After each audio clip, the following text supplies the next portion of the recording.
মধ্যপ্রাচ্যের উত্তপ্ত ভূ রাজনীতিতে আবারও তীব্র ভাষায় যুক্ত হল তেহরান।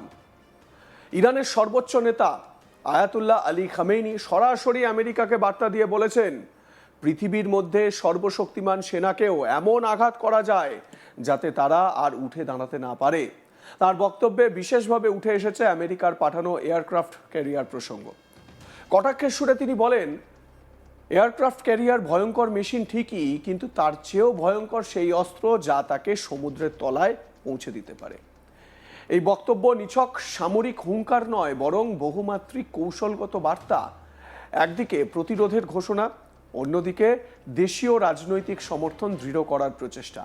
একই সঙ্গে ইরানের প্রেসিডেন্ট মাসুদ পেজেশকিয়ান পারমাণবিক কর্মসূচি নিয়ে স্পষ্ট অবস্থান জানিয়ে বলেছেন, আমরা পারমাণবিক অস্ত্র চাই না, কিন্তু শান্তিপূর্ণ পারমাণবিক কর্মসূচি ত্যাগ করব না।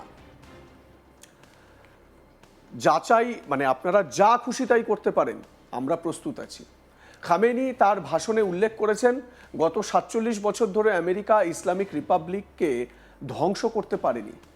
এই ৪৭ বছর গণনা ১৯৭৯ সালের ইসলামিক বিপ্লব থেকে। সেই বিপ্লবের পর থেকেই আমেরিকা ও ইরানের সম্পর্ক ছিন্ন হয়।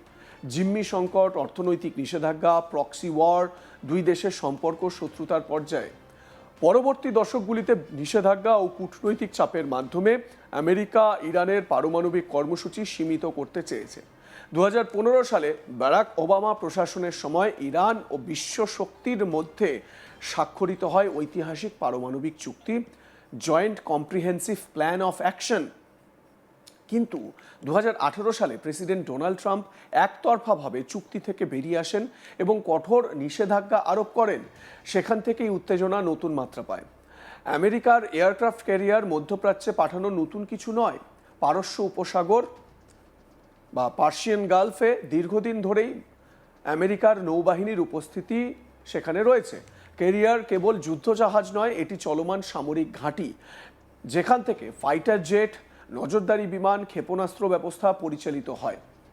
খামেনি যখন বলেন ক্যারিয়ারকে সমুদ্রের তলায় পাঠানো যায়, তখন তিনি ইঙ্গিত করেছেন ইরানের ক্ষেপণাস্ত্র ও ড্রোন সক্ষমতার দিকে। ইরান ইতিমধ্যে অ্যান্টিশিপ ব্যালিস্টিক মিসাইল, সমুদ্রভিত্তিক ড্রোন ও সাবমেরিন প্রযুক্তিতে অগ্রগতি দেখিয়েছে। বিশেষজ্ঞদের মতে পারস্য উপসাগরে সংকীর্ণ জলে বড় জাহাজের চলাচল কৌশলগতভাবে ঝুঁকিপূর্ণ। এই ভাষণ তাই কেবল জনসভামুখী আবেগ নয়, বরং ডিটারেন্স বা প্রতিরোধ নীতির অংশ। শত্রুকে বোঝানো যে আক্রমণের মূল্য চড়া হতে পারে। ইরানের সর্বোচ্চ ধর্মীয় নেতা বা ধার্মিক নেতা আয়াতুল্লাহ আলী খামেনি তিনি এ বিষয়ে কি বলেছেন শোনাবো। مرتبا میگه رئیس جمهور آمریکا که ارتش ما قوی ترین ارتش دنیاست. قوی ترین ارتش دنیا ممکنه اونچنان گاهی سیلی بخوره که از جا نتوانه بلند شه.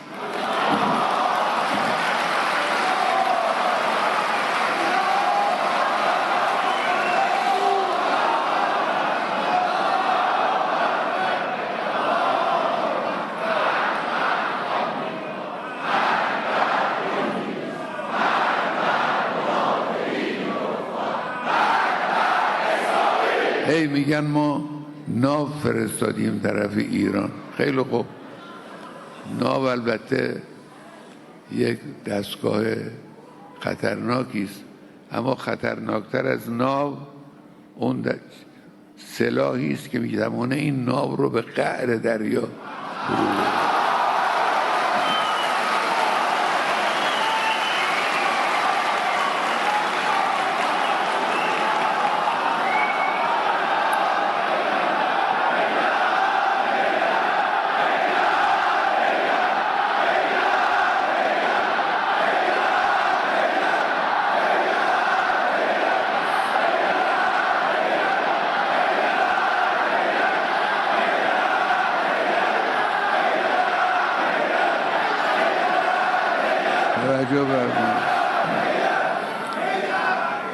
رئیس جمهور آمریکا در یکی از صحبت‌های اخیرش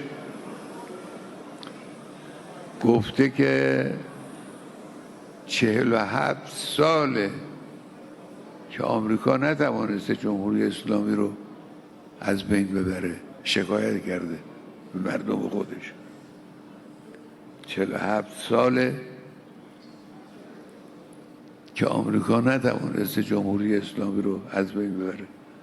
این اعتراف خوبی است. بنده میگم تو هم نخواهی توانست این کار رو بکنی. শুনলেন তো আলী খামেনির হুমকি ভরা বক্তব্য এবং সেখানে উপস্থিত জনতার ইরানিয়ান জনতা এবং তার অনুগত তাদের কি উচ্ছ্বাস সেটা আমরা দেখতে পেলাম। ইরানের প্রেসিডেন্ট মাসুদ পেজেশকিয়ান স্পষ্ট করেছেন তারা পারমাণবিক অস্ত্র চান না, কিন্তু শান্তিপূর্ণ পারমাণবিক কর্মসূচি ত্যাগ করবেন না। এই বক্তব্য আন্তর্জাতিক আইনের আলোচনায় গুরুত্বপূর্ণ। পারমাণবিক অস্ত্র বিস্তার রোধ চুক্তি বা এনপিটির সদস্য হিসেবে ইরান শান্তিপূর্ণ পারমাণবিক শক্তি উন্নয়নের অধিকার রাখে, যে কোনো দেশই সেটা রাখে। নিজের যে এনার্জি সভেরেনিটি রয়েছে তার মধ্যে তারা সেটা করতেই পারেন। সমস্যা হলো ইউরেনিয়াম সমৃদ্ধকরণের মাত্রা ও স্বচ্ছতা নিয়ে পশ্চিমের বিশ্বের সন্দেহ। যেই সন্দেহের বশে ইসরায়েল প্রথম একেবারে হুইসেল ব্লো করেছিল এবং আমেরিকা তার B2 বম্বার দিয়ে এই ফোর্ডো যে পরমাণু গবেষণা কেন্দ্র যেটা রয়েছে, যেখানে মনে করা হচ্ছিল যে প্রচুর পরিমাণে ইউরেনিয়াম মজুত করে রাখা রয়েছে, যেখানে ইরান তারা এই পারমাণবিক গবেষণা করছে, পারমাণবিক অস্ত্র তৈরি করছে, সেখানে ব্লাস্ট করেছিল। আপনাদের মনে আছে নিশ্চয়ই 2015 সালের JCPOA চুক্তিতে ইরান ইউরেনিয়াম সমৃদ্ধকরণ সীমিত করতে রাজি হয়েছিল। বিনিময়ে নিষেধাজ্ঞা শিথিল হয়েছিল, কিন্তু চুক্তি ভেঙে যাওয়ার পর ইরান ধীরে ধীরে সমৃদ্ধকরণের মাত্রা বাড়ায়। আন্তর্জাতিক পরমাণু শক্তি সংস্থা IAEA এর পরিদর্শন নিয়েও বিতর্ক হয়েছে। পেজেশকিয়ান যে যাচাইয়ের জন্য প্রস্তুত এই বার্তা দিচ্ছেন তা আন্তর্জাতিক মহলে ইতিবাচক সংকেত হতে পারে, তবে বাস্তবে বিশ্বাসের ঘাটতি বড় বাধা বলে মনে করা হচ্ছে। ইরানিয়ান প্রেসিডেন্ট তিনি কিভাবে পুরো বিষয়টিকে দেখছেন এবং তার কথায় স্পষ্ট হুঙ্কার ডোনাল্ড ট্রাম্প এবং আমেরিকাকে, শুনুন।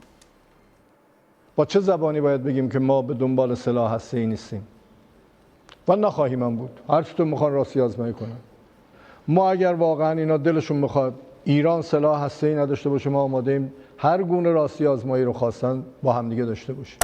با چه زبانی باید بگیم که ما به دنبال سلاح هسته‌ای نیستیم و نخواهیم هم بود. هر چطور میخوان راستی آزمایی کنن. ما اگر واقعا اینا دلشون بخواد ایران سلاح هسته‌ای نداشته باشه، ما آماده ایم هر گونه راستی آزمایی رو خواستن با همدیگه داشته باشیم. লাইক কমেন্ট শেয়ার করতে ভুলবেন না। দেখতে থাকুন আজ তাক বাংলা। সাবস্ক্রাইব করুন আমাদের ইউটিউব চ্যানেলটি, বেল আইকন প্রেস করুন নোটিফিকেশন পেতে।